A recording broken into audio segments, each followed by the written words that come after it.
He's promised you something.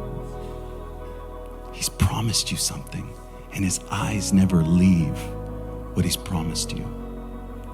And he says that he'll send the provision that brings about the harvest that supports everything that you do. Why? Because he's led you into his promised land.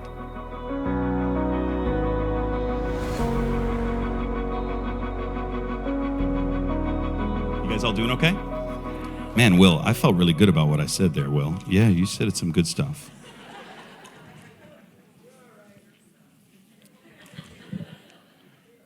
Just what are you striving for? It weirds me out. So I asked the question about hobbies, because I find so many people don't even value hobbies. They look at their life and they go, man, I'm wasting my time. God wouldn't value this. But I'm going to tell you, the thing that you least expect is actually the thing that God's going to use to promote you and bring you and open up doors. Why can't you have fun doing it? You know the gospel is fun? You know the joy of the Lord is our strength? You know the joy actually looks like fun? I didn't like video games. I never grew up playing them. My parents were hippie artists. I told you this. Until my son started hitting himself in the face one day. And he said, I don't want to be here anymore. And the Lord said, I want him to teach you something. So he liked playing Fortnite.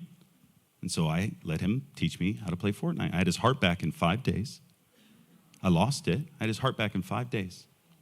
And now I love video games.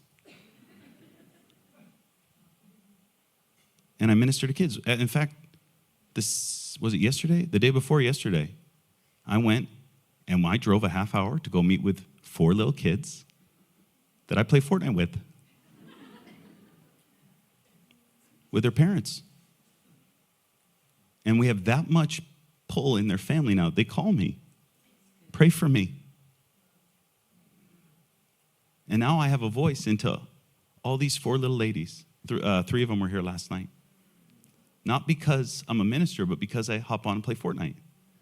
And I'm going to speak into their life for the rest of their lives, whether they like it or not. So I win my son's heart back, and now I start ministering. I used to get invited to Fortnite birthday parties. Why? Because I was the only dad that actually spent time with kids in something that they liked. I've been backstage in one of the most famous bands in the world, teaching the band members to play Fortnite with their kids, because their kids hate them. What I'm trying to say is you have no idea, and you're putting God in a box. And you know that the gospel is fun. Do you know that it's fun? Do you know that it's chaos? But do you know that it's actually fun too? Like, you actually enjoy it. I enjoy this glorious gospel. I enjoy going to nations. People ask me when I was in Israel, Will, were you scared? Like, I felt a burden for the kids that were a part of our school. But if I'd go back in a moment, because I get to do this with him. Do you hear me? It's exciting to be with him. It's exciting to be obedient. Father, I just thank you for 22 minutes. And Lord, I just ask that you would fill us up and use me today, whatever this is. Thank you, Lord. Deuteronomy 11:2. Remember today that your children were not the ones who saw and experienced the discipline of the Lord, your God, his majesty, his might, hand, his outstretched arm, the signs he performed, and the things he did in the heart of Egypt, both to Pharaoh, king of Egypt, and to his whole country. I don't have time to read all of Deuteronomy chapter 11, so I'm going to skip a few verses, but I want you to know he's speaking to Israel and taking on the new land, taking on the land that he's promised them. Verse 7, but it was your own eyes that saw all these great things that the Lord had done. He's reminding them not to let the stories grow cold. Observe, therefore, verse 8, observe, therefore, all the commands I've given you today, so that you may have strength to go in and take over the land you are crossing in the Jordan to possess, and so that you may live long in the land that the Lord swore to your forefathers to give to them and their descendants, a land flowing with milk and honey. I love this. You know that he has promised land for us. And I just want you to know theologically, this is speaking of the promised land. This isn't speaking prophetically, but I want to share a little prophetically out of this. Because he has given you a land. He's given you a promise. He's given you a place. He's provided it for you. And there are promises and there are things that we need to fight for. I want to just pull on a couple of things out of Deuteronomy chapter 11. Observe the commands, he says. Verse 12, it is a land the Lord your God cares for. You know he cares for your land? The eyes of the Lord your God are continually on it from the beginning of the year to the end. The eyes of the Lord, your God, are continually on the land you're promised. From the beginning of the year to the end.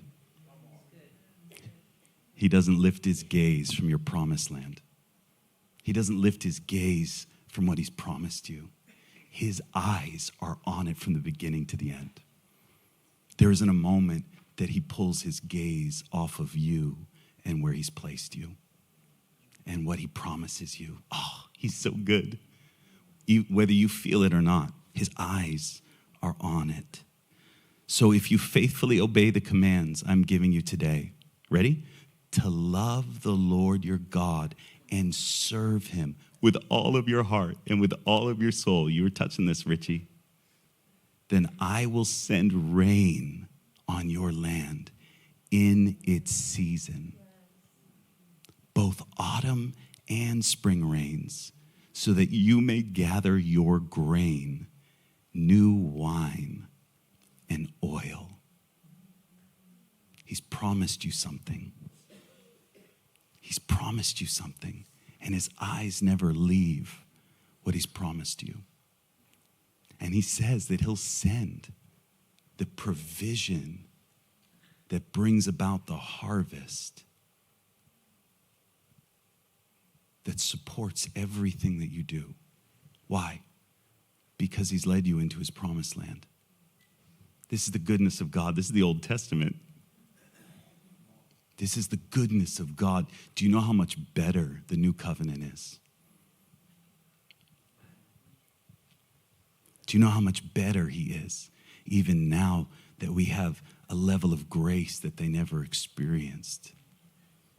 Do you know how good he is? Do you know how his eyes are on you, his people, in the place he's brought you to? It's his goodness.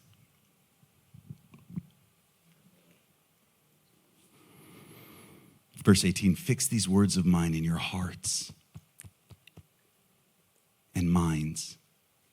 I love this. He says, love the Lord with all of your heart, mind, soul, right?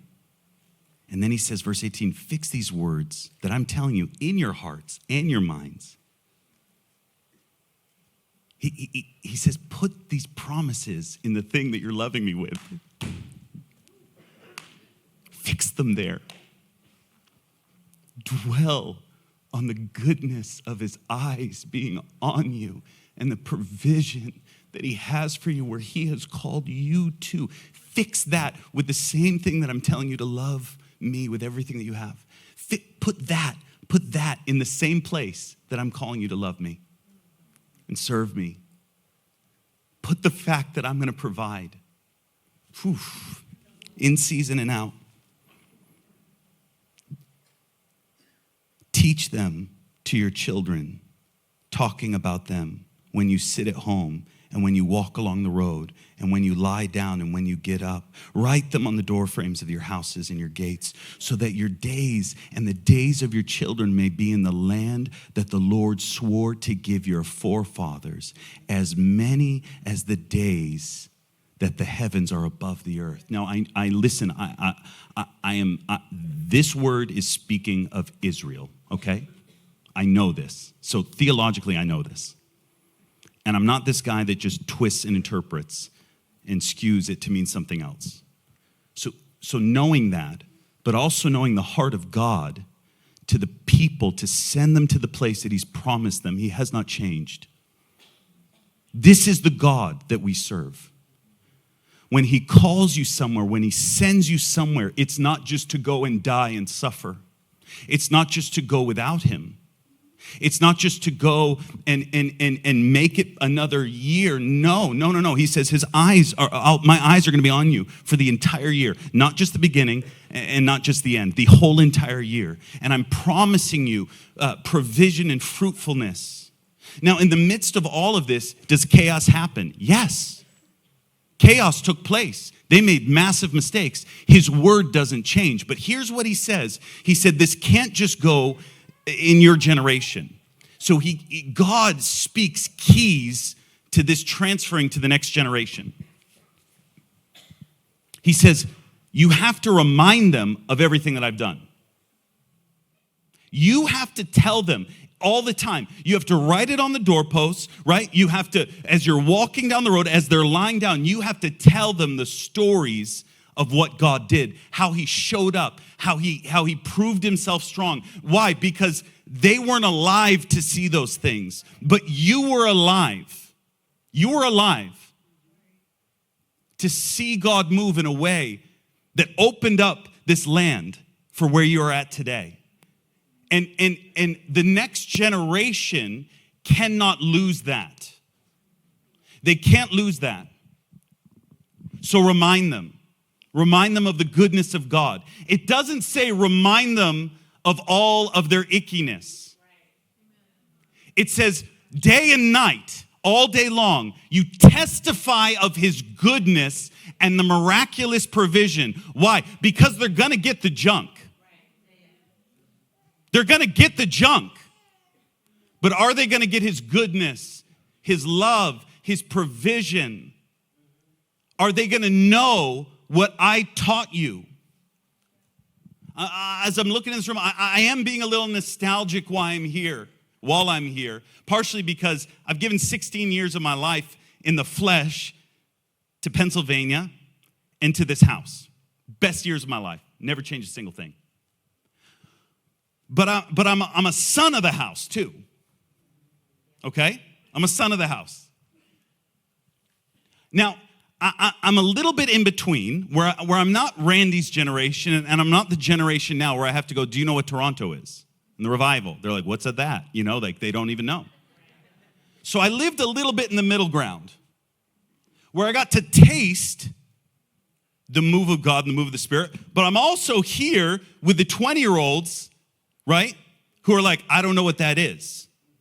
I don't know what revival actually looks like. If you're looking for commissioning right now, if you're looking for word of the Lord, I want you to begin to declare all of the goodness that he's done in your life, the miracles, the signs and wonders. What did God do to bring you here? There's a generation, they're in our houses, they're in our children's houses, our grandchildren. Maybe you missed it up with the kids. So let's go after grandkids. We got a lot of age gap in here. Okay? This doesn't exclude any of you. We need to be reminded of what God has done. Why? Because you're putting seeds in the ground for what he's about to do in this next generation. And whether you like it or not, you are walking in the promises of God. That's why I love Richie's session. You just hear this testimony of what he did. What it does is it opens it up for God to do it in our lives. But we cannot just live telling the stories of the past. No. But we do need to remember all the miracles. Very often we're good at reciting the junk. Oh, God did this miracle, but then the church split, and then this, and then that, and then that. Listen, if there's one thing that I've learned in leadership is there's always going to be junk. Always. Always. In fact, I've never met a ministry, a business, a people group, a tribe, a tongue, an age bracket where there isn't copious amounts of poop in the manger. Why? Because there are oxen treading there. It is easy to declare the issues. What it's not easy to do is to continue to declare his truths and remind people of everything that he did. I've been in an interesting place. Are you guys still doing okay? I know people don't like me asking that question, but I do it because I just want to check in, And like yesterday I said, hey, we're doing good. We're okay. Yeah, I just want to encourage you. Like, everybody's having a good time. Yeah, whether you believe it or not. I don't like to just assume. So I'll just tell you, you're having a good time. We're all having fun. Do you know that? We are. I'm living in an interesting season right now where we're being not a father and not a son anymore, living in this weird ground. There's a couple of things that I've faced, and I just want to encourage you with this. Number one, what I'm carrying cannot look like the previous generation. It can't. It's impossible. Why? Because he's created me differently. Like he's created you differently. It can't. I need you guys to understand that there is comfort in realizing that God moves from glory to glory, and it's not supposed to look like the past move or the past generation. It's not supposed to. In fact, it can't. If it looks like the past, it dies. 100% guaranteed every time. Number two, there will always be conflict and there will always be chaos. God is saying this over Israel, and we know that there are thousands of years of chaos and conflict. But he's declaring his goodness here. He's declaring what to remember. He's declaring and he's teaching them how to pass the promised land and the value of the promised land off to the next generation. There's always going to be chaos. There's always going to be trials. There's always going to be turbulence. Do you have the ability to speak forth and remind yourself and the people around you and the next generation of his goodness? It will never look like what it did before, and that's okay. Why? Because as we declare the goodness of God, we're sparking something, a God of the impossible, to do something in the next generation. I knew something shifted in my life about a year ago. Everybody's been telling me, they're like, Will, you're more fatherly. You don't do what you used to do. Like, you used to run around and blah, they're like, you've changed, you've mellowed out. They're like, but I like it. And I'm like, I don't know, I just am me, I've been through a few things. Any of you guys been through a few things last year? Yeah? Yeah? Any of you guys fight some battles? I fought a couple. Buried people, married people, counseled people that didn't want to be married, yelled at people, been yelled at by people, raised people up, sent them out, had them come back, had some go, had some succeed, had some fall on their face. You start to go, okay, let's go, God. What are we doing here? And I noticed something changed. Dylan's traveling with me. He's like, Will, you're different. You're more Papa. He started calling me Papa Will, not like in a creepy way, but like, Will, you're much more of a Papa. I'm like, I don't know what's happening, like maybe it's because my kids are in their teens now, like my first two. But things shift, things change. It's the way they're supposed to go. It doesn't cancel out what he did before. It's just speaking of where he's going now. I said this yesterday, and I need to encourage you today. Something very strange happened to me. When I was young in ministry, my goal was to become the biggest and the brightest and the most desired speaker. It was. Oh, and don't be fooled. Like Randy was like, go for it. Get preaching engagements, get out there. And as a father should, like you want your kids to move out and do well. I tell my kids either do missions or become millionaires, one or the other. Like, right? Why? I want them to go and do everything. So Randy wasn't saying become famous, but he was saying is go and do it. God's on you, like crush it. And so I'm crushing it, and I'm doing it. And so I remember coming back. God would do these amazing things. I'd be in a place, I'd meet someone. I'll never forget the first time I got invited into the Senate, the U.S. Senate. It was crazy. Man, I told that testimony 1,000 times.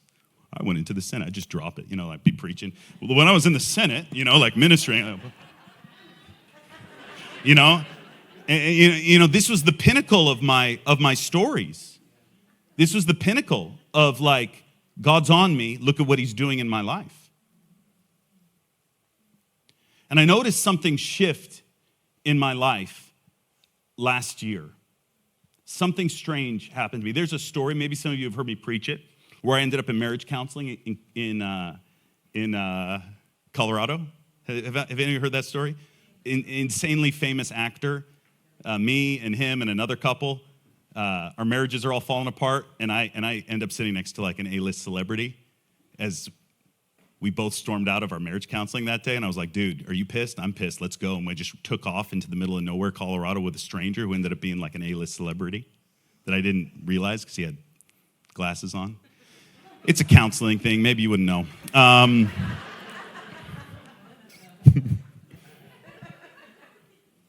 I've preached that story so many times. I never share the name, but I preach that story because it's impressive.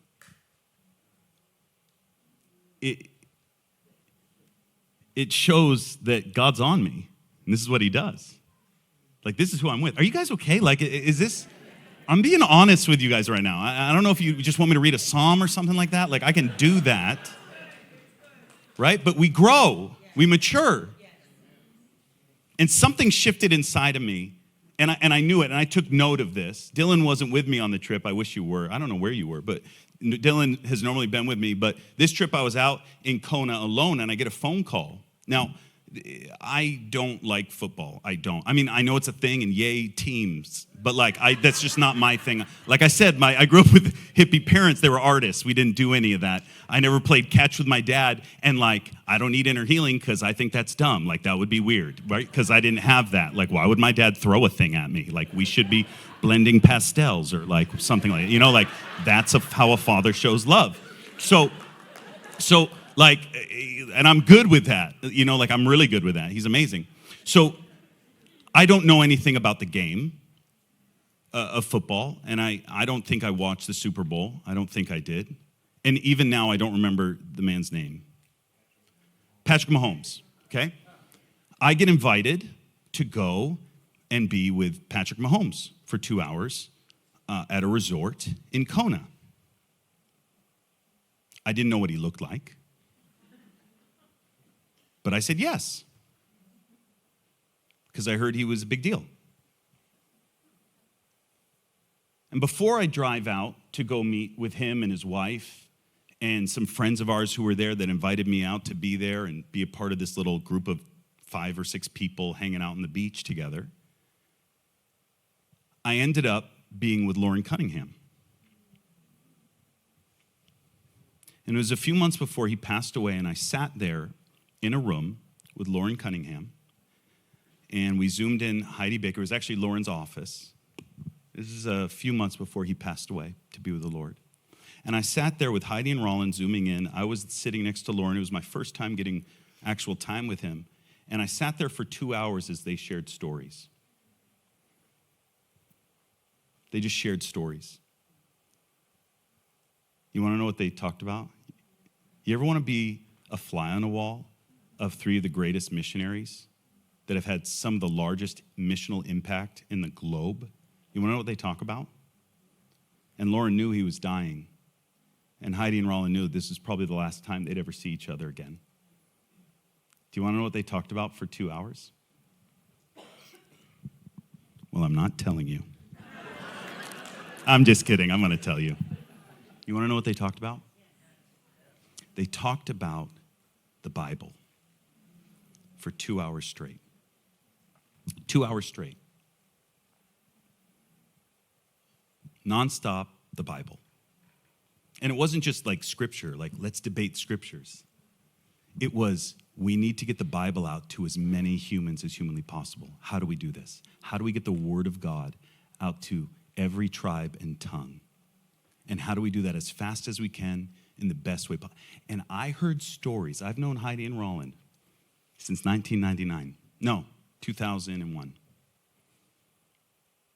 I heard stories that I've never heard. I literally know her better than most. And Rollin better than most. I heard stories that I had never heard before. Rollin shares a story from when he was maybe 30, 20, living in China. And there was a village that didn't have a language. Or they had a verbal language, but they didn't have a written language. So Rollin Baker literally created a text so that they could put the Bible in a written language and made a font so that you could type it out. I think this took place in the 70s. He told me stories of setting up the internet before the internet existed to connect with missionaries on the field that were in closed-off nations, like so that they could get the Bible out. I heard story after story of the Bible. Lauren told a story how the Lord told me to get the Bible out to as many places as possible. Oh my gosh, I have 41 seconds. Can I just have 5 extra minutes, please, please, please? You guys could just handle a little bit less break, yeah?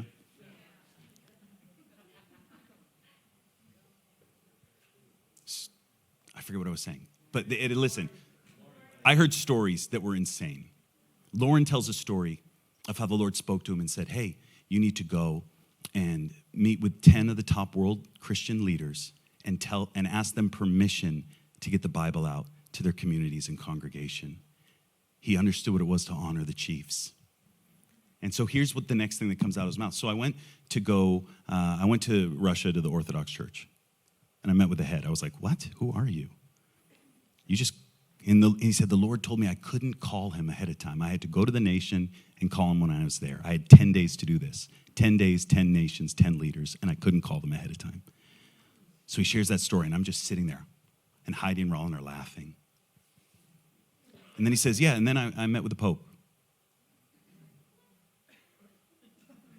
I said, time out. It was one of the few times I interrupted. I said, did you just say you showed up and you just met with the Pope and he met with you? He goes, oh yeah, we've known each other for a long time. He gave us a prayer house in his building in Argentina.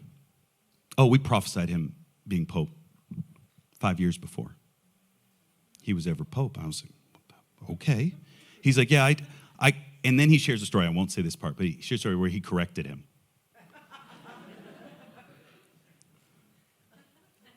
And I'm sitting there next to a man who's telling stories that if I were telling them would have been the pinnacle of my grow in faith, grow and encourage you guys and build up my ministry. You hear me? These would be the pinnacle. This would be what I would end on. And he's trying to get through them as fast as he can so they can get the Bible out. He's trying to get through this so he could honor the story, but get to the point, which was so he translated the Bible in 1,000 dialects and got it out. And I'm sitting there for 2 hours, and I watch them go back and forth. You will never hear this anywhere else. I just want you to know. And I see something in Heidi and Roland and Lauren that was very, very familiar. It's something that I saw in Randy year after year after year. But it hits me there in Lauren Cunningham's office.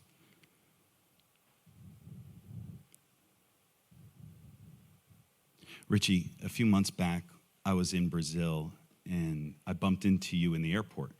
Do you remember that? I didn't know that you guys were in Brazil, but I bumped into you and Randy and the team. Josh Clark was there. And I've spent much of my life serving Randy. And we hadn't seen each other for a little while. And randomly, I bump into him in the airport in Sao Paulo. And he comes up, and I go to reach my arms out to give him a hug, and he ignores me. He ignores my hug.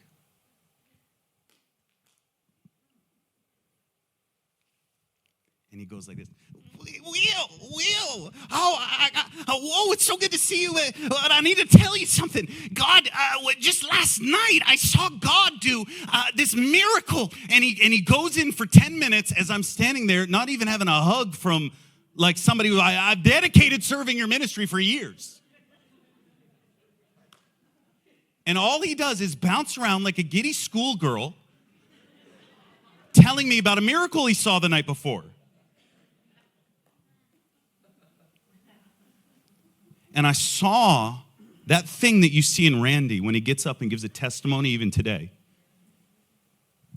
What did God do? I saw it in Heidi and Roland. And I saw it in Lauren Cunningham. And here's what it was. It was childlike faith. As we're leaving, there was a student that brought me to Lauren's house, and he sat in the corner, and he's sitting there like this. Oh, my God, I can't believe I'm here, just silent. And we're leaving. He says this. He goes, Will, I feel like I was honored, like the most honored I've ever been to be sitting in that room. He said, I will tell my grandchildren what I heard. And he said, I heard men and women speak of great faith. And I said, it wasn't great faith. It was childlike faith. Childlike faith remembers the things that God did. Childlike faith is so important to remind us of where he's brought us, remind us to where he's taking us, and remind us what's important. There's something inside of you that God has deposited as he placed you in your promised land. Do you remember what it was to shake and weep and cry out for God to move? Do you remember when you believed him for anything and everything? Do you remember when the Holy Spirit would crash in and you say, I don't care where I'm going, I don't care who the speakers are, I don't care. Like all I want to do is just see God move. All I want to do is just see God move. We cannot just tell the testimonies. Anybody can tell a testimony. It has to be backed with childlike faith. We cannot just share what he's done. We have to have joy in the Lord, and we have to have a simplicity and a childlikeness to carry it. And I will tell you this. You know that you're out of where you should be when you lose childlike faith, where God can do anything. And I find people stop remembering the goodness of God and they focus on the bad things that are going on. There wasn't 3 more people in the world that have impacted missions that I've ever met in my lifetime. Those are the top 3. I didn't hear one bad story. I didn't hear one, oh, it's bad and it's crazy and it's chaos and how do we strategize? And they have rooms full of stories of the awful.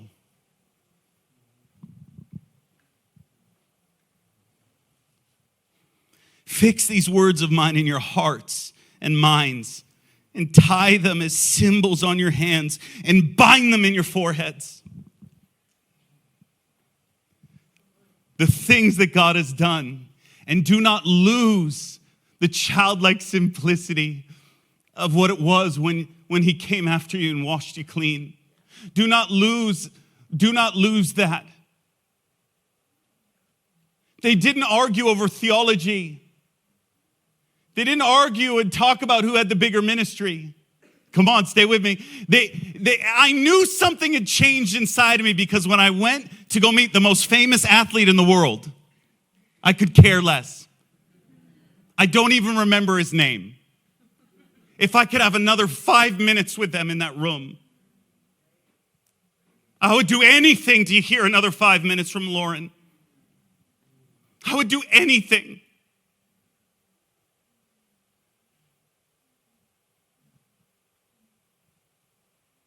When you begin to celebrate only the pinnacles of your influence, and you stop celebrating the beauty of the gospel going out and the joy of what he's done in your life in a childlike way. Come on, guys. I just want to freaking tackle someone right now. Like, come on. Do you remember when he called you by name? And you were lost, and he called you home. Do you remember? Childlike faith. What I'm not saying is stupidity. The 3 of them are brilliant. They're geniuses. Something has to shift inside of you where you care more about the core and the childlikeness than you do the impact and the influence that you have in this world.